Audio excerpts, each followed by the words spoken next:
Penguin Random House Audio presents The Disappeared by Andrew Porter. Read for you by Lee Osorio. For Jenny, Charlotte, and Alex. Austin.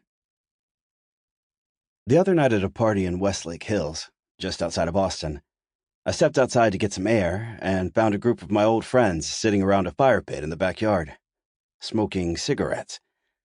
It was a strange sight, not only because I hadn't seen most of these people in several years, but also because they were all still smoking, almost as if they had been frozen there in time, while I had been off somewhere else getting married and having children and getting older.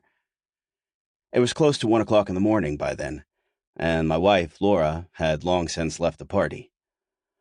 The air that night was brisk, and everyone was huddled around the fire, hugging their knees, holding their windbreakers close to their chests. I sat down in one of the free chairs and raised my beer to the group, and everyone smiled, and then someone, I think it was Mitch Allen, said that they should really ask me the question, that as a father, I might have a different perspective on things. Aside from Mitch, there was Mitch's wife, Julie, Evan Benoit, and Greg and Deborah Hull, who were married but still childless. Everyone there was at least 45 years old, I realized, and yet I was the only one with kids.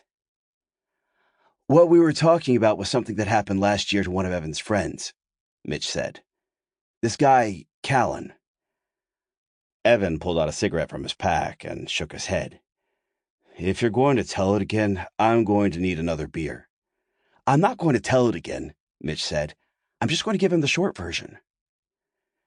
Mitch handed his pack of cigarettes to me, but I waved him away.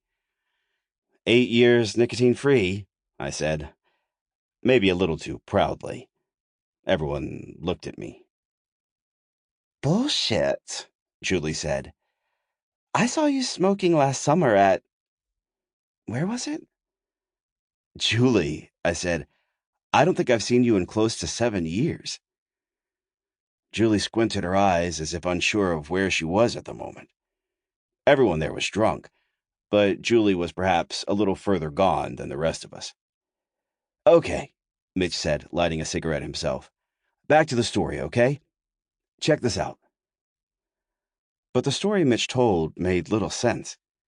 He kept stopping and starting, revising what he'd just said, filling in background information that he should have mentioned before he began, checking with Evan to make sure that what he was saying was accurate, all the while taking long sips from his 40-ounce can of beer. The whole scene reminded me of college, which was where I'd met most of the people there, everyone but Evan Benoit, who had fallen into our circle later. Anyway, the gist of the story was this. Evan's friend Callan had come home one night to find an intruder in his house. The intruder was a teenager, a little taller than Callan himself, but scrawny. It had been dark, though, and Callan hadn't been able to see anything but the vague shape of this kid in his hallway. His first thought had been to run, but then he remembered his girlfriend asleep in the bedroom, so he'd gone at the kid, run at him, not realizing he was a kid, and all pumped up on adrenaline, he'd somehow managed to kill him by ramming his head into the doorway of the bathroom. The details of the story were pretty hazy, Mitch explained, because the guy that Evan knew had left Austin shortly after, had quit his job at UT, where he'd been teaching in the Department of Economics as an adjunct instructor, and was now pretty much incommunicado. As for the girlfriend, she tried to go with him wherever he went.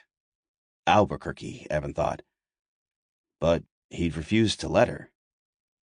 And of course there hadn't been any charges because it was perfectly legal to kill an intruder who had trespassed on your property, regardless of whether that person was armed or not. At least in the state of Texas. But look, that's not even the point, Mitch said. The point is that this guy, Callan, right? He's practically suicidal over this. He's pretty much checked out of life completely. Well, He did murder someone, Deborah said. Technically, I mean. In some people's eyes, yes, Mitch said. In other people's eyes, it was self-defense. Mitch looked at me then. So that's the question, okay? And maybe as a father, you can shed a little light on this, okay? Maybe looking at it from the perspective of the kid's parents. I mean, this kid was like, what, 15? Maybe 16? 15, Evan nodded. I shook my head. I'd left my coat inside and now had a sudden desire to retrieve it. Everyone else around the fire was just smoking quietly. They looked somber, like they'd all heard the story maybe one too many times. Evan smiled at me plaintively. Maybe we should talk about something else, he said. We'd all convened here to celebrate the birthday of another friend, Daniel Heron, who had moved back to the area after a 5 or 6 year respite out in California. After Daniel had left, Laura and I had started hanging out a little more with some of Laura's other friends, her crowd from work and some of the women in her continuing education class. And then we'd had the kids, Toby and June, one right after the other. And suddenly we felt kind of exiled from the old crowd. Not because we didn't miss them or didn't want to see them, but because we couldn't afford babysitters and didn't have family in the area to help us watch the kids. We'd still go out with them, maybe once or twice a month, but pretty soon it became easier for us to hang out at the houses of other couples like us, couples with kids, and I pretty much fell out of touch with Evan and Mitch and the rest of them. It often made me feel sad to think of this, and I often felt guilty. But when I'd see their updates on Facebook, the concerts they were still going to, the late-night selfies taken in various nightclubs around the city, I felt as far away from them as if I'd moved to another country.